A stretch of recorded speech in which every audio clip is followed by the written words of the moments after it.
네, 전국에 계신 이글드림 리더님들 반갑습니다. 수석 다이몬드 방중환 인사드리겠습니다. 지금은 4월이지만 이 방송이 나갈 때쯤이면 5월이 될 건데요. 아마 그때 여러분들이 조금 더 보시기 편하라고 약간은 시원한 차림을 해봤는데 지금 이곳의 날씨는 한기가 가득합니다. 쉽지 않은 상황이네요.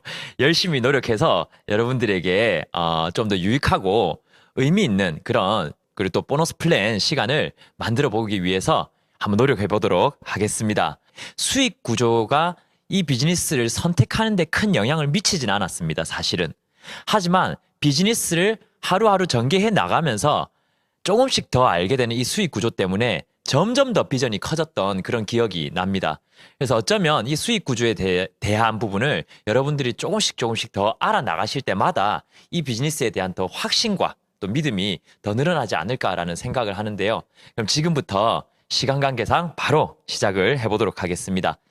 아메이의 수입의 특징은 어떤 것들이 있을까요? 가장 많은 분들이 선택하는 부분이 바로 본업 외 추가 수입이라는 메리트라고 생각을 합니다. 요즘 부캐라는 말이 굉장히 많이 유행한다라고 하죠. 그죠?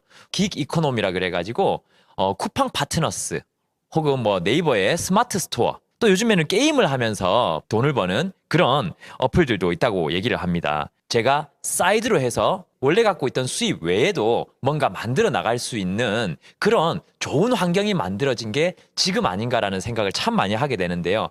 그 중에 저는 하나가 어쩌면 포인트 부캐라고 생각을 합니다. 그게 어떤 이야기인지 조금 자세히 말씀을 드려보겠습니다. 여러분 혹시 포인트 어디까지 모아보셨습니까? 여기 보시면 아시겠지만 저 같은 경우에는 네이버 포인트를 그렇게 잘 쓰는 편이 아닙니다. 물건은 자주 사는데 그러다 보니까 지금 포인트가 벌써 23만 점 정도 돼 있네요. 이게 거의 현금과 비슷하죠. 그죠? 현대 M포인트. 요즘 M포인트몰에서는 오른쪽에 보시다시피 뭐 애플이라든지 뭐 발뮤다, 여성분들 좋아하는 다이슨 뭐 이런 여러 가지 제품들이 판매가 되고 있습니다. 그래서 어쩌면 이것도 현금과 크게 다르지 않은데 또 아메이 현대카드가 있지 않습니까? 저희는 벌써 120만 점이 이렇게 모였더라고요. 근데 이 포인트라고 하면 뭐 그게 120만 점? 뭐 30만 점? 그게 뭐 큰 의미가 있나? 라고 생각을 하실 수는 있습니다. 그렇게 생각하게 된 이유가 어쩌면 OK 캐시백 때문이 아닌가라고 생각하는데요. 여기 보시면 OK 캐시백 여러분들 모은 기억은 있지만 써본 기억은 없죠. 그죠? 요 근래에 쓰려고 했는데 보통 비밀번호를 잃어버려서 못 쓴 경우가 더 많았을 겁니다. 하지만 저는 이 포인트로 지금 여러분이 보이시는 이 애플 펜슬 있죠. 이 애플 펜슬도 제가 M 포인트로 구매를 했습니다. 보시면 에어팟 제가 자주 통화를 할 때 끼는 이어폰인데 이 에어팟도 제가 M 포인트를 통해서 구매를 할 수 있었죠. 그리고 제 친구는 아이패드를 M 포인트 몰에서 이렇게 구매를 지금 제가 프레젠테이션을 하고 있는 지금 보이시는 맥북 이 맥북도 M 포인트 몰에서 구매를 할 수 있었습니다. 포인트로요. 그래서 포인트로 이런 것들이 가능하다라는 걸 잘 사람들이 이해를 하지 못하는 것 같아요. 근데 가면 갈수록 이 포인트의 생태계는 점점 커져가고 있는데요. 제가 지금부터 보여드릴 또 하나의 포인트. 여기 계신 분들 너무나 잘 아시는 포인트죠. 바로 장바구니 포인트입니다. 우리가 매달 한 달에 30만 원 정도씩 2년간 이마트에서 사용한다고 생각을 했을 때 7,200점이 모입니다. 큰 점수는 아니죠, 어떻게 보면. 근데 한번 더 보시면 아메이에서 30만 원 정도 써서 20만 PB가 된다면 만 원 정도씩 매달 들어와서 2년이면 24만 원 정도가 될 겁니다. 장바구니를 통해서 만약에 여러분들이 똑같은 30만 원 정도의 소비를 하시게 된다면 약 106만 5천 원 정도의 캐시백을 받게 됩니다. 어떻습니까? 이 정도면 부캐의 수입 정도라고 약간은 갖다 붙일 수 있지 않겠습니까? 그래서 포인트에 대해서 조금 상세하게 제가 좀 말씀을 드리려고 하는데요. 캐시백 마케팅 들어보신 적 있으시죠? 네, 여러분 흰색 배경에 제가 흰색 셔츠를 입고 있으니까 정말 얼굴과 팔밖에 없는 사람 같네요. 네, 팔이라도 까놔서 다행이란 생각이 듭니다. 캐시백 마케팅 1차원 캐시백은 미용실 10번 오면 머리를 한 번 더 깎아드리겠습니다. 통닭 10마리 먹으면 한 마리를 더 서비스로 드리겠습니다. 뭐 지금도 하고 있죠. 그죠? 이 포인트 체계가 모으기 어려운 이유가 어디에 있었습니까? 모으기도 쉽지도 않고 모으기 전에 내가 이사를 가도 안 되며 그 가게가 망해도 안 됩니다. 즉 쿠폰이 0장이나 9장이나 같더라는 거죠. 내가 한 장도 못 모은 0장이나 9장이나 한 마리를 주지 않는다라는 거죠. 만약에 여러분들이 통닭 5마리를 먹고 쿠폰 5장으로 제가 치킨 반마리만 주세요 하면 사장님이 뭐라 그러시겠어요? 너 어디서 반말이니? 라고 얘기를 하겠죠. 그죠? 이런 서비스 제도의 한계는 한 가게에서만 이 포인트를 모을 수 있다라는 그런 점에서 제한이 되어 있습니다. 이걸 깨부순 게 OK 캐시백이죠. 3만 개의 가맹점에서 자유롭게 점수를 모을 수 있으니까 좀 더 쉽게 모으게 됐고요. 그걸 보고 해피포인트, 뭐 베라, 빠바 같은 여러 가지 달콤한 아이들이 모여가지고 해피포인트 포인트 체계를 만들었고요. 그다음에 CJ1 안에서 조금 약한 커피숍들, 뭐 스타벅스보다는 조금 약한 커피숍들이 동맹을 맺어서 함께 지금 포인트 체계를 관리하고 있죠. 여러 가게에서 포인트를 함께 모을 수 있다라는 큰 장점이 있긴 하지만 그래도 포인트를 모으기엔 조금 한계가 있었죠. 이걸 깨부숴버린 게 저는 현대 M포인트와 롯데 L포인트 이런 카드사의 포인트라고 생각하는데요. 가장 큰 이유 중에 하나가 뭐냐면 모든 가게, 즉 이 카드를 사용할 수 있는 모든 가게에서 포인트를 모을 수 있다는 거죠. 한국뿐만 아니고 해외에서도 모을 수 있죠. 그죠? 그렇기 때문에 어쩌면 이게 포인트계의 혁신이 아니었나라는 생각을 저는 하는데요. 여기서 한 단계 더 나간 게 바로 네이버 M포인트라고 생각을 합니다. 네이버 M포인트는요. 온라인, 오프라인 그리고 또 모든 거래에 대해서 포인트를 모을 수 있고요. 현금과 거의 같은 역할을 합니다. 금융의 형태로서도 존재하기 때문에 이걸로 투자도 할 수 있고 송금도 해줄 수 있습니다. 너무 신기하죠. 하지만 명백한 한계점이 하나 있는데요. 바로 나 혼자 써서 모으는 점수라는 거죠. 무슨 얘기냐면 포인트를 모을 수 있는 주체가 저밖에 없기 때문에 포인트를 늘리려면 방법은 한 가지밖에 없다라는 거죠. 내가 더 많이 쓰는 수밖에 없다라는 거죠. 이걸 또 부순 게 바로 여기 있는 추천인 제도 쇼핑몰들입니다. 대표적으로 마켓컬리가 있죠. 다른 사람을 모집을 하면 5,000점을 준다고 이렇게 마케팅을 했었던 거죠. 그래서 회원이 회원을 모아오는 형태의 마케팅을 했었는데요. 야, 그걸 가장 많이 번 사람이 얼마를 받은지 아십니까? 회원을 모집해서 1인당 5,000원을 줬는데 2,140만 원을 받았다고 하더라고요. 어마어마한 수익이죠. 그죠? 저희끼리 무슨 얘기를 했냐면 그분 아메이를 그렇게 했었다면 크라운 앰버서더가 됐을 것이다 라고 얘기를 했었어요. 근데 여기도 또 한계가 있습니다. 뭐 한계라고 할 수는 없죠. 자기네들 딴에서는 많은 혜택을 줬지만 잘 보시면 그 사람이 모집되는 그 행위에서는 5,000점이라는 돈을 주지만 내가 모집한 사람이 100만 원을 쓰든 1,000만 원을 쓰든 나와는 상관이 없다라는 거죠. 즉 뭐냐면 모집에 대한 일시적 수입만 제공을 하더라는 거죠. 그러면 내가 모집한 사람이 지속적으로 쓰는 그 수입은 누가 가져가느냐 하니까 바로 마켓컬리 본사가 가져가는 거죠. 즉 뭐냐면 마켓컬리 본사는 그 사람이 지속적인 소비를 통한 꾸준한 수익을 얻기 위해서 모집에 대한 수입을 제공을 한다라는 거예요. 근데 이게 비단 마켓컬리뿐만 아니죠. 보시다시피 휴대폰도 마찬가지죠. 판매점은 기계 판매에 대한 이익금을 가져가지만 통신사 본사는 어떻습니까? 매달 배달 쓰는 요금에 대한 그 수익을 가져가는 거죠. 보험도 마찬가지, 카드도 마찬가지 아니겠습니까? 저를 카드 가입을 시키면 5만 원, 10만 원 정도의 수익이 생긴다더라고요. 카드 가입시킨 그분께서. 하지만 제가 카드를 한 달에 1,000만 원을 쓰고 1억을 써도 그분과 아무 연관이 없더라는 거죠. 결국 제가 쓴 사용액에 대한 수수료는 카드 회사가 다 가져가 버린다는 거예요. 그건 당연한 거 아니냐. 그럼 본사가 당연히 가져가야지 하는데 그 당연함을 깨버린 캐시백이 바로 저는 아메이 캐시백이라고 생각합니다. 아메이 캐시백은요. 보시다시피 다른 사람의 지속적 소비도 바로 누구에게 돌려주냐면 여기 있는 것처럼 알린 회원에게 돌려주더라는 거죠. 즉 내가 한 번을 제대로 가입시켜 놓으면 매달 그분이 소비하게 된다면 그로 인한 수익이 저에게도 매달 들어올 수 있더라는 거죠. 한 사람이 부자 되는 형태가 아니고요. 제가 알린 사람, 또 그 사람이 알린 사람 각자가 캐시백을 꾸준하게 받을 수 있는 그런 구조로 만들어져 있다고 생각을 하시면 될 것 같습니다. 두 번째 특징은 인쇄 수입이라는 건데요. 저는 이렇게 생각했을 때 가장 인쇄 수입이 와닿았는데요. 건물 사장과 일꾼이 있죠. 공사 전에는 건물 사장님은 땅값, 자재 비용, 뭐 로비 등등을 통해 가지고 보시다시피 마이너스죠. 하지만 일하시는 분들은 어떻습니까? 건물이 지어지지 않아도 일하는 동안에 꾸준하게 돈이 들어오죠. 그죠?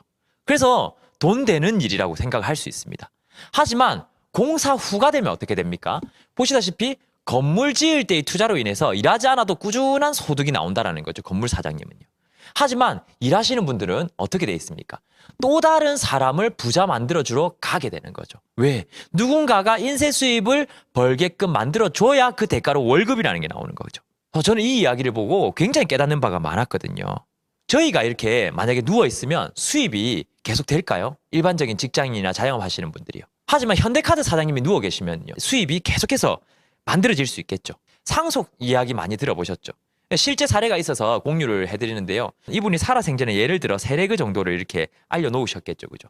이 세레그 정도를 이렇게 알려놓으셨는데 알리시다가 이제 때가 되어 하늘의 분을 받고 돌아가시게 된 거죠. 스폰서님이 돌아가셨다는 건 이분들이 사업을 그만둘 이유는 아니라는 거죠. 그래서 이분들은 시스템을 통해서 계속 비즈니스를 했겠죠. 그래서 이분의 핀이 올라가서 플래티늄이 되어버리신 거죠. 이달에 뭐 핀 보너스까지 해서 한 400만 원 정도 받으셨겠죠. 그죠? 그래서 흑백 사진이 이렇게 올라오게 됩니다. 그럼 이 수입은 누가 가져가나 하니까 법정 상속인이 가져가서 상속받은 분들이 감사하게도 이렇게 예전 자료입니다. 카카오 스토리에 이렇게 공개를 해주셨어요. 한 달에 작게는 130만 원에서 많게는 250만 원까지 이렇게 매달 이 수입이 들어오고 있다고 자기네들은 사업을 하지 않지만 너무 감사한 너무 달콤한 수입이라고 멋진 상속을 받았다라고 이렇게 표현을 하는데 어떻습니까? 여러분 혹시 상속 받으셨습니까? 그죠. 대부분이 상속을 못 받으셨을 겁니다. 하지만 우리가 상속을 줄 수 있는 사람이 될 수 있지 않습니까? 그죠? 그리고 또 하나는 무제한 수입입니다. 수입이 끊임없이 늘어날 수 있더라는 거죠. 무제한 수입에 대해서 그 근거를 간단하게 말씀을 좀 드려보도록 하겠습니다. 자, 보시면 첫 번째, 생활 필수품이기 때문이죠. 여러분 생활 필수품의 종류에 대해서 많이 알고 계시나요? 제가 간단하게 한번 읊어보겠습니다. 아침에 일어나면 물을 마시죠. 그죠? 화장실 가서 뭐 하십니까? 샴푸, 린스, 트리트먼트, 염색도 한 번씩 집에서 이렇게 하시더라고요. 하고 나서 치약, 칫솔, 치실, 가글 이런 거 쓰시죠. 클렌징 폼, 클렌징 오일, 스크럽, 바디워시, 바디로션, 비누, 물비누 이런 것, 욕실 세정제, 변기 세정제, 휴지, 뭐 여성분들 생리대 이런 것들 쓰죠. 그럼 들어갔다 나오면서 스타킹이나 향수 같은 거 하나 더 뿌리고 나오면은 근데 화장실 갔다 나오면서 쓴 것만 해도 몇 개입니까? 그럼 또 얼굴이 마르죠. 화장솜, 스킨, 에센스, 아이크림, 로션, 영양크림, 선크림까지 바르고 이걸 기초라고 합니다. 여성분들이. 고급반이 기대되지. BB, CC, 베이스, 파운데이션, 뭐 에어 쿠션, 파우더, 컴팩트, 볼터치, 마스카라, 아이라이너, 아이브로우, 섀도우, 립밤, 립그로스, 립스틱, 컨실러, 하이라이트. 남자분들 컨실러, 하이라이트 잘 모르시지요. 그죠?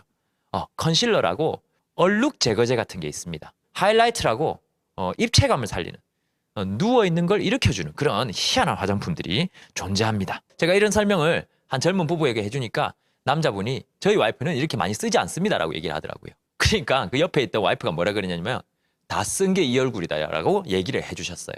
우리가 알게 모르게 정말 많은 제품들을 쓰고 있는데요. 그게 다가 아니죠. 또 밥을 먹어야 되죠. 김, 김치, 참치, 미역, 고등어, 아메이 고등어 나오죠 이제. 꿀, 소금, 간장, 쌈장, 된장, 고추장, 들기름, 참기름, 포도씨유, 올리브유, 그다음 라면, 짜장면, 컵라면 먹고 밥맛 없을 때 위에 캘러그 말아 먹고 비타민도 하나 드시지 않습니까? 커피, 녹차, 주스 이런 것들도 마시게 되죠. 그죠? 그리고 설거지 해야 되니까 설거지 혼자 합니까? 퐁퐁, 수세미, 고무장갑, 서의사하죠. 전처리 세제, 본세탁 세제, 섬유 유연제, 울 샴푸. 그리고 다 쓰고 나면 밀대걸레로 주택 세정제로 밀대걸레를 또 쓰게 되고 또 기저귀, 뭐 분유, 애기 있는 집은 칼, 가위, 냄비, 공기청정기 등등. 제가 대충 적었거든요. 휴지를 각 티슈, 롤 티슈, 키친타올 이렇게 꼼꼼하게 안 하고 휴지라 그랬잖아요. 대충 적었는데 7, 80가지가 되면 꼼꼼하게 적으면 100가지가 넘어갑니다. 이 제품들이 가장 무서운 점이 재구매를 요한다라는 거죠. 굉장히 무섭습니다. 생필품의 무서움 한번 보여드릴까요?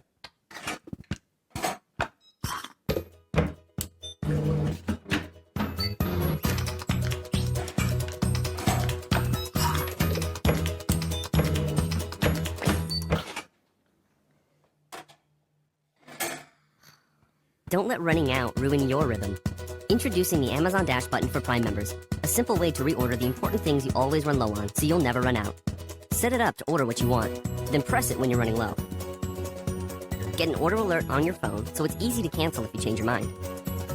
And with Prime shipping, you'll get new products delivered to your door before you run out and never miss a beat. 자, 얼마나 편한 세상 되겠습니까? 떨어지기 전에 누르면 오는 세상. 하지만 누르는 사람은 편리를 경험하지만요. 저걸 설치한 사람은 인쇄 수입을 경험할 겁니다. 지금 발빠르게 한번 우리가 저런 걸 설치하는 개념으로 생각하고 암의 어플을 깔러 다녀야 되는 거 아닐까라는 생각을 했고요. 그리고 두 번째 근거는 뭐냐면 오른쪽에 보시다시피 제가 가입시킨 회원을 제가 관리하는 게 아니라 물론 저도 당연히 관계를 하죠. 하지만 제품 주문도 회사로 하게 되고요.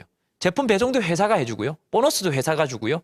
반품도 회사가 해줍니다. 제가 알린 사람들 것을요. 즉 관리를 회사가 해주는 거죠. 저는 계속해서 알려도 되죠. 그 모든 관리를 제가 해야 된다면 전 몇 명 관리 못할 겁니다. 근데 그걸 다 회사가 해준다는 거고요. 또 하나는 신제품이 계속해서 나옵니다. 얼마 전에 안마의자 대란이 아메에서 일어났었죠. 그리고 또 친구 청소기도 난리 났었고 또 다리미, 지금 또 자전거가 곧 나올 예정이죠. 그죠? 그런 제품들. 마지막으로 아메이 비즈니스가 무제한의 수입이 될 수밖에 없는 이유는 저는 여기 있다고 생각을 합니다. 이게 전국에 있는 맥도날드 가게들인데요. 요 중에 넌센스 퀴즈긴 한데 몇 호점, 어느 지점이 매출이 제일 높을까요? 네, 다 틀렸습니다. 결국 본점입니다. 맞죠? 넌센스라고 했으니까 봐주십시오. 넌센스가 중요한 게 아니라 본점은 모든 지점의 매출을 합친 거기 때문에 본점이 매출이 가장 높을 수밖에 없죠. 이번 답도 마찬가지죠. 몇 호점 매출이 가장 안정적일까? 본점이죠. 왜? 수도권이 안 되면 지방이 잘 되면 되고요. 지방이 안 되면 수도권이 잘 되면 되고. 어느 하나는 또 잘하는 애가 있기 때문에 그 본점의 매출은 안정적일 수밖에 없더라는 거죠. 대부분의 프랜차이즈는 본점이 지점을 내고 지점은 지점을 낼 수 없습니다. 무슨 말이냐면 맥도날드가 있으면 이 맥도날드에 내가 지점을 하나 하고 있습니다. 내가 아무리 좋다고 제 동생을 제 밑으로 가입시킬 수 없습니다. 이건 안 되고 제 동생도 맥도날드 옆으로 이렇게 가입을 해야 되는 거죠. 그게 가맹점이니까요. 근데 아메이는 어떠냐면 저는 저희 부모님으로 봤을 땐 지점입니다. 저희 스폰서님, 부모님 봤을 때 방중환은 지점이죠. 그죠? 하지만 저는 또 제 파트너 입장에서 봤을 때 제가 또 본점이 되죠. 제 파트너들은 또 제 파트너들의 뎁스에서 봤을 땐 또 본점이 되는 거죠. 본점이 본점을 분양하는 방식인 거죠. 본점이 본점을 계속해서 만들어 나갈 수 있기 때문에 무한대로 확산이 가능하다라는 이야기가 저는 이 이야기를 들었을 때 가장 확실하게 제 머릿속에 탁 들어왔었거든요. 물가연동형 수입과 국제사업 외화 수입이 있는데요. 요거는 물가연동형 수입은 뒤에서 PBBB와 함께 말씀을 드리도록 하겠습니다. 아메이가 운영되고 있는 국가 및 지역입니다. 간단하게 말씀드리면 우리가 아는 이름의 나라에는 다 나가 있다고 생각하면 됩니다. 북한 빼고요. 그죠? 이렇게 많은 나라들에서 이 비즈니스를 받아들였고 그리고 또 이게 저희의 국제 비즈니스를 할 수 있는 근간이 됩니다. 여러분들이 원하신다면 미국에 여러분들의 파트너를 만들 수도 있고요. 일본에, 중국에도 만들 수 있습니다. 그럼 아메이가 이런 수입을 가져다주는 수입의 원천이 무엇인지에 대해서 한번 알아보도록 하겠습니다. 이쪽 보시면 공장에서 물건을 200원에 만들어서 광고, 그 다음에 총판, 도매, 소매를 통해 가지고 소비자에게 200원짜리가 1000원에 오죠. 그거를 대형 할인마트가 잡아서 중간 유통비를 조금 덜 남길 테니까 저 세 군데 과정에서 가져가던 잉여 입금을 내가 가져갈게. 그리고 너네들에겐 700원에 줄게 하니까 소비자들은 싸다는 가격 때문에 옮겨갔죠. 그죠? 밑에 있는 여러 홈쇼핑들도 이제는 편리하게 갖다도 줄게 라고 얘기를 하니까 또 700원에 또 소비자들은 대거 이동을 해갔습니다. 아메이는 물건을 얼마에 만들까요? 350원에서 400원 정도에 만든다고 되어 있죠. 그죠? 그리고 저희 같은 회원에게 700원에 옵니다. 그럼 가운데 남는 돈이 얼마가 됩니까? 약 350원이 됩니다. 이 돈을 우리 같은 소비자들에게 나눠주는데요. 그렇게 중간 마진이 많단 말이야 이렇게 얘기하시는 분들 계십니다. 여러분 그러면 백화점에 있는 백화점 마진 한번 볼게요. 여기 위에 보시면 여러분이 예를 들어 백화점에서 여러분들이 좋아하는 브랜드의 옷 예를 들어 라코스테를 하나 샀습니다. 라코스테에서 40만 원짜리 옷을 샀다고 했을 때 라코스테 옷의 품질과 전혀 관계없는 백화점, 그 롯데백화점에 가져가는 마진이 일단 31% 빼고 시작입니다. 그리고 또 인건비, 뭐 그 외에 순이익, 뭐 세금, 뭐 광고비, 뭐 등등 하면 원가는 정말 얼마 되지 않습니다. 홈쇼핑은 더 많이 착취를 하죠, 그죠? 어떻게 보면 35% 정도. 그죠? 어차피 이런 업체들이 가져가는 그 가운데 유통 마진들을 저희에게 이렇게 캐시백으로 이렇게 돌려준다는데 잘못된 건 아니지 않을까라는 생각을 저는 이 유통 구조를 보면서 알게 되었고요. PBBB에 대해서 말씀을 드리겠습니다. 자, 여기 보시면 포인트 밸류 PB라고 해서 거의 고정이고요. BV는 비즈니스 볼륨이라서 물가 연동형입니다. 예를 들어 WX 하나로만 사업한다고 생각을 해보겠습니다. 2020년에 지금 거의 WX 가격이 82,000원 정도 되죠. 그래서 PB가 한 요 위에 보시다시피 5만 점, BB가 7만 5천 점 정도 이렇게 됩니다. 3% 달성을 하려면 20만 PB가 돼야 되는데 즉 WX가 몇 개 필요합니까? 그죠? PB가 5만이니까 4개가 필요하겠죠. 그럼 금액은 한 32만 원 정도 이렇게 지불을 했을 것 같아요. 그럼 PB는 여기 보시다시피 20만 PB, 그다음 BB는 30만 BV가 되겠죠. 여기서 달성한 3%를 BV에 곱하면 6,000원이 아닌 9,000원, PV에 곱하면 6,000원이 되지만 BV에 곱해주는 게 아메이의 보너스 플랜이라는 거죠. 자, 그러면 2021년 지금 SP를 성취하려면 1,000만 PB를 해야 되죠. 1000만 PB는 WX가 200개입니다. WX로만 사업한다고 가정을 했을 때요. 그럼 보너스는 1500만 BV라고 이렇게 가정을 하겠습니다. 지금은 이제 1.6이 되었죠. 21%로 따지면 315만 원. 315만 원이 제 수익이 됩니다. 하지만 시간이 31년이 더 흐른 거예요. 그래서 보시다시피 2051년에 물가가 10배가 오른 거예요. 막 소나타 3억 하고 이래요. SP를 성취하려면 똑같이 1000만 PB입니다. PB 고정이라 그랬죠. WX도 200개가 필요하겠죠. 그죠? 그럼 보너스는요? 보너스는 200을 곱하면 PB는 5만 PB 그대로겠지만 BV는요. 7만 5천이 아니라 물가 연동이니까 75만이 되겠죠. 그러면 75만에 200개 곱하기 21%가 되게 되면 3,150만 원. 즉 아까 물가가 10배 오르니까 수익이 지금 얼마 차이가 나나요? 315, 3,150. 어떻습니까? 10배가 차이 나거든요. 즉 물가가 10배 오르면 아메이 수입도 함께 10배가 오른다는 거죠. 자, 그럼 이제 기초적인 건 다 아셨으니까 아메이 보너스에는 어떤 게 있는지 한번 알아보도록 하겠습니다.